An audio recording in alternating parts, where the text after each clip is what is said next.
back in there. He gets the carry. And Thomas has room to run. Daniel Thomas, a one-cut runner. And that's really the difference in a running back who runs between the tackles and one that works better in space like Reggie Bush. Here's the cut, right there.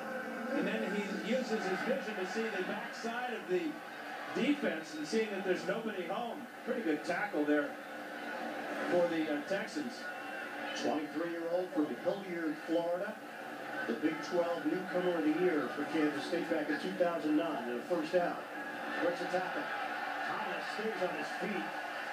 And that is not easy for a safety to handle the bulky Daniel Thomas as Glover Quinn eventually made the stop. Ryans whiffed. Well, this is an update from Foxborough. 3rd and 4. Phillip Rivers in the shotgun over the middle. Vincent Jackson. How thrilled is he to have Vincent Jackson for the whole year? Rivers connects with him. 28 yards. Chargers trying to tie it up or take the lead with a touchdown. On a 2nd and 4. And Johnson gets the call up the middle. Larry Johnson, a couple of Pro Bowls. Big seasons in 2006 for Kansas City. Right after that Vincent Jackson play, they get it inside the red zone. So